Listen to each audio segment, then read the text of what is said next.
బాధ్యత కూడా చూస్తాడు దేవుడు. నేను రక్షణ పొందాను కాబట్టి దేవుని రాజ్యం నాకే అనుకుంటే కుదరదు.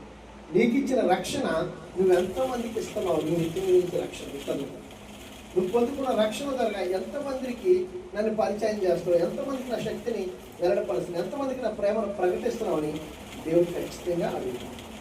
అలాగ నువ్వు ప్రకటించబడితేనే దేవుని రాజ్యం కట్టబడుతుంది. అలా నువ్వు చేయగలిగితేనే దేవుని రాజ్యం స్థాపించబడుతుంది. పరలోక రాజ్యం స్థాపించబడాలంటే ఏం చేయాలి? నేను పొందుకున్న రక్షణ చేరువున్న మీకు, మీరేమో అనేకులకు, వాళ్ళేమో అనేకులకు, ఒకరి నుంచి ఒకరికి ఈ రక్షణ అది వెళితేనే దేవుని రాజ్యం స్థాపించబడదు. మనం చూస్తాం, మార్కెటింగ్లో చూసారా? తెలుసా? మార్కెటింగ్ చేస్తారు కదా, మార్కెటింగ్ చేస్తారు తెలుసా? చాలా కంపెనీల్లోని మార్కెటింగ్ చేస్తారు. వాళ్ళు ఎలా చేస్తారంటే ఒక వ్యక్తిని జాయిన్ చేసుకుంటారు. మీకు అర్థమైందా? ఆ వ్యక్తి అంటే ముగ్గురిని జాయిన్ చేయాలి. దేవుని తీసుకొచ్చు. ఆ ముగ్గురు ఏం చేయాలి? ఆయన ఒక ముగ్గురిని జాయిన్ అంటే ఒక లింకు యావత్ ప్రపంచం అంతా రక్షణ కూడా అట్టిదే. హల్లెలూయా. నిజానికి మన ప్రభు అయిన యేసుక్రీస్తు ద్వారా నేర్చుకొని వారు వ్యాపారాలు చేస్తాం. మనం ఏం చేస్తున్నాం? రక్షణ పొంది ప్రభు చిత్తాన్ని నెరవేర్చడానికి మనం పొందుకున్న రక్షణ ఇతరులకు పంచుతాం. వాళ్ళకి మనకి అడుగుతాం. అందుకే పరలోక రాజ్యంలో నువ్వు ఉంటాం. అందుకే పరలోక రాజ్యం నీ ద్వారా స్థాపించబడుతుంది. అందుకే పరలోక రాజ్యము నీతియు ఆయన యొక్క ధర్మశాస్త్రముయు కూడా పరలోక రాజ్యం కలిగి ఉంటుంది. అలాగే ఆ భాగ్యం నీకు మాత్రం వచ్చారు. వ్యాపారస్తులకి ఇవ్వలేదు, దాని మీద బతికే వారికి ఇవ్వలేదు. పరలోక రాజ్యం మేము క్రీస్తు రక్షణ అడ్డు పెట్టుకొని బ్రతికే వారికి పరలోక రాజ్యము లేదు. తాగుబోతులకు లేదు, వ్యభిచారులకు లేదు, దొంగలకు లేదు, తిండిబోతులకు లేదు. మీకు అర్థమవుతుందని కరణ పిచాచులకు లేదు, చేతబడులు పిచాచాత్మలకి కలుగున్న వారికి లేదు, గాడి పనులు చేసే వారికి లేదు. మీరు ఎవ్వరూ పరలోక రాజ్యానికి యోగ్యులు కాదండి. పరలోక రాజ్యం వారి ద్వారా కట్టబడదు. కట్టబడిన రాజ్యం కూల్చేస్తారంట. కట్టబడిన రాజ్యానికి వ్యతిరేకంగా అడ్డుకొట్టు వేస్తున్నారు. కట్టబడిన రాజ్యం కట్టబడకుండా అడ్డుగా నిలుస్తారు. వారు ఎంతో ప్రార్థన చేస్తాం, చేస్తాం.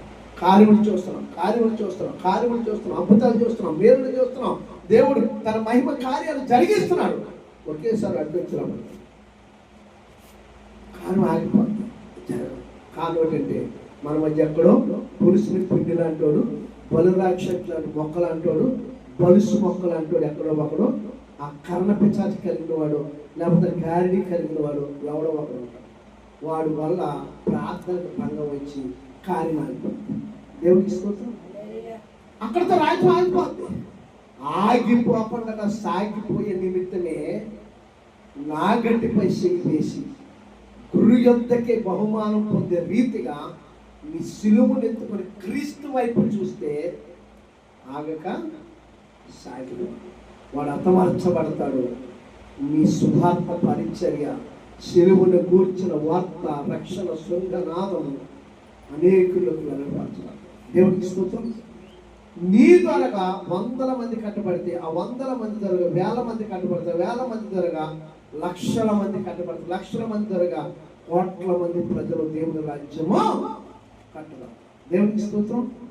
ఈ లింకు ఒక్కడే జాయిన్ అయ్యి ముగ్గురు జాయిన్ అయ్యి 90 జాయిన్ అయ్యి 18 మంది జాయిన్ అయ్యి 36 మంది ఇవన్నీ ఉన్నాయి చూసారా?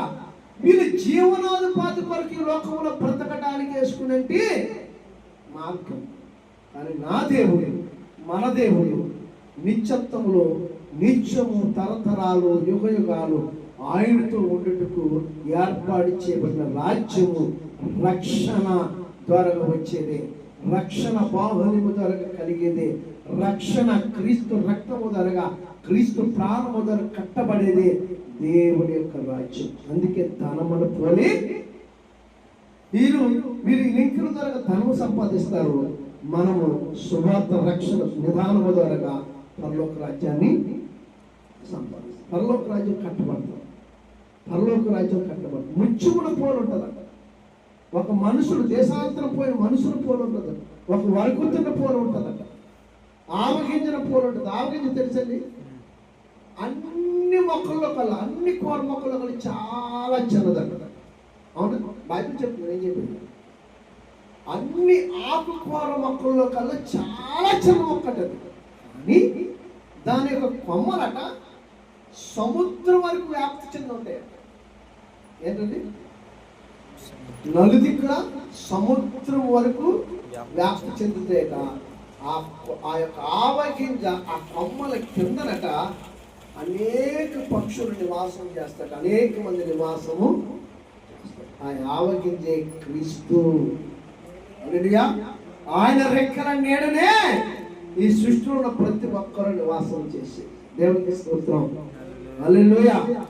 ఆవగింజకి కూర మొక్కలన్నీ చిన్నదేంటి, దాని కింద వేల కోట్ల మంది ప్రజలు నివాసం చేయడం ఏంటి సాధ్యపడుతుందా? కూర మొక్కలన్నింటిలో చిన్నదంటే మన కూర మొక్కలు చూస్తే మనం చూస్తాం కదా, ఇది మెంతికూర ఏమో చూస్తున్నాం. మెంతికూర ఎంత ఉంటుంది, పాలకూర ఎంత ఉంటుంది, చుక్కకూర ఎంత ఉంటుంది, మరి దానికంటే చిన్నదట. యేసుప్రభువు గొప్ప దేవుడు. ఆయన రెక్కలలో ఉన్న వాళ్ళందరినీ సురక్షితముగా క్షేమముగా ఆయన రాజ్యం కొరకు మనం ప్రయాసపడాలి. ఆయన రాజ్యం స్థాపించేవారుగా ఉండాలి. ఆయన నీతిని అనుసరించి నీతిని అందరికి వెల్లడిపరిచేవారుగా మనం ఉండాలి. ధనం కాదు ప్రాముఖ్యం, దేవుడే. దేవుడు కలుపుకుంటే ధనం అదే వస్తుంది.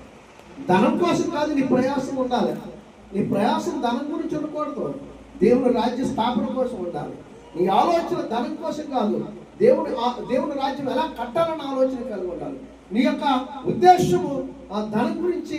నేను ఎవరు ఆయన యోనావలే తరచు ధనం కోసం పాల్గొన్నట్టుగా ధనం వైపు పరిగెత్తకూడదు. ఎప్పుడు పరిగెత్తామంటే నినేవే పట్టణం శాపం ఎలా వచ్చిందో, ఉగ్రత ఎలా వచ్చిందో, ఆ ఉగ్రత నుంచి తప్పించడానికి నిన్ను తప్పించేవాడు ఎవరు? సో నువ్వు పరిగెట్టేది దేవుని కొరకు పరిగెడితే నినేవే పట్టణం ఆశీర్వాదం అంతా నేను దేవుని తీసుకుంటాం. నినేవే పట్టణం మీద ప్రతి ఆశీర్వాదం పశ్చాత్తాపం ఆయన కనికరం ఏం చేద్దాట మన మీద. దేవుడు పశ్చాత్తాపుడు అయ్యాడట, దేవుడు కనికరం పడ్డాడట నినేవే పట్టణం ప్రజల మీద. ఆ కనికరమే మనం పొందుతాం. ఎందుకంటే దేవుడి యొక్క చిత్తం నెరవేర్చేవారిగా నేను ఉన్నాను. దేవుని రాజ్య స్థాపన కొరకు నీ కష్టము, నీ బలము, నీ శక్తి, నీ యవ్వనం, నీ అందం, నీకున్న సౌందర్యం అంతా దేవుని కొరకు ఖర్చు పెట్టి దేవుని రాజ్య స్థాపన కొరకు నీవు సంపూర్ణ సమర్పణతో ముందుకు కొనసాగితే తప్పకుండా నీవు దేవుని రాజ్యములో నువ్వు ఉంటావు. దేవుని సైన్యములో సైనికుడిగా ఉంటావు. నిన్ను బట్టి అనేక మంది సైనికులు లేవనెత్తబడతారు. నిన్ను బట్టి తన రాజ్యము అనేక మంది చేత కట్టబడతారు. దేవునికి స్తోత్రం. నీతోనే ఆగిపోదు. నీవు భూమి మీద ఉన్నంతకాలం, నీ సూర్యుడు నిలిచినంతకాలం, చంద్రుడు నిలిచినంతకాలం, భూమి ఉన్నంతకాలం ఖచ్చితంగా ఆయన రక్షణ సునాదము సువార్త అందని ప్రజలకు, రక్షణ అందని ప్రజలు, దేవుని రాజ్యం గురించి తెలియని జనుల మధ్యకు మీ ద్వారా ఒక్కడేనండి. ఏరియా ఒక్కడే కదా, ఏరియా ఒక్కడే. 7,000 పైగా ఉండాలని చెప్పించగలిగాడు. ఏరియా ఒక్కడే, 7,000 పైగా ఉండాలని. ఎజ్కేలు ఒక్కడే ఇశ్రాయేలు ప్రజల పక్షంగా నిలబడి దేవుడు మాట్లాడే అద్భుతం జరిగింది. ఒక్కడేనండి ఏది చేసిన. నేను ఒక్కడే అనుకుంటా, ఒక్కడవు కాదు. మీలో ఒంటరిన వాడు 1000 మంది అవుతాడట. ఎన్నిక లేనివాడు బలమైన జనము.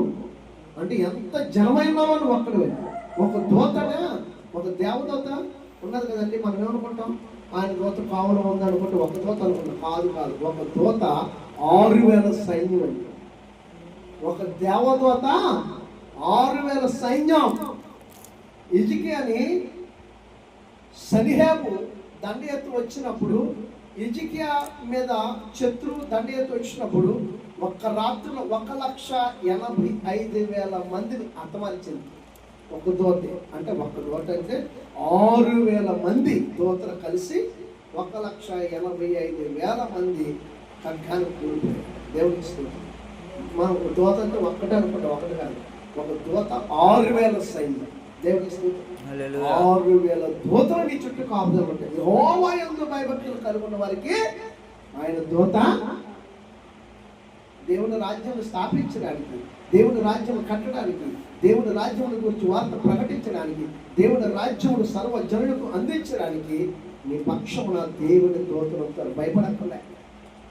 నువ్వు ఒక్కడవే పోరాడుతున్నావు అనుకుంటున్నావేమో, నీ వెనకాల 6,000 మంది సైన్యము ఉండి నిన్ను బలపరుస్తూ బలోపేతం చేస్తూ నడిపిస్తూ దేవుని ఆత్మ చేత, దేవుని ఆత్మ శక్తి చేత ఆయన రాజ్యముని కట్టుడుకు నేను పురుగలుపుతూ మండిస్తూ ప్రకాశింపజేస్తూ దేవుని ప్రకటించే కృప దేవుడు నీకు నాకు మనందరికీ దయచేసి దీవించి ఆశీర్వదించును గాక.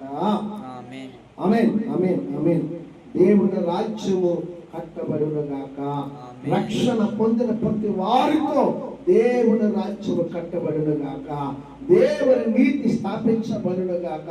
దేవుని పరిశుద్ధత స్థాపించబడును గాక. దేవుని కృప సర్వ జనుల మీద ఉండును గాక. దేవుని ఆత్మ సర్వ జనుల మీద ఉండును గాక. రక్షణ పొందిన వారి ద్వారా దేవుని ఆత్మ సర్వ జనుల మీద, ఈ భారతదేశ ప్రజల మీద నిరీక్షము దేవుని ఆత్మ ఉండి దేవుని ఆత్మ శక్తి చేత దేవుని రాజ్యములో ఈ ప్రజలందరూ నిశ్చయముగా నిలిచి ఉందురు గాక. కృప చూపించి కృప, ఆయన కృప లేకపోతే ఎందుకు పనికిరాదు. ఆయన కృప లేకపోతే మనం ఏమాత్రం కూడా యోగ్యులం. కాబట్టి దేవుని ఆశీర్వాదం, దేవుని దీవెన నిత్య రాజ్యానికి వారసులుగా ఉండటకు దేవుడు సహాయం చేసి ఈ మాటలు మనందరి వీటిలో దీవించి ఆశీర్వదించి మనల్ని వర్ధిల్లింప చేయను గాక. ఆమేన్ ఆమేన్.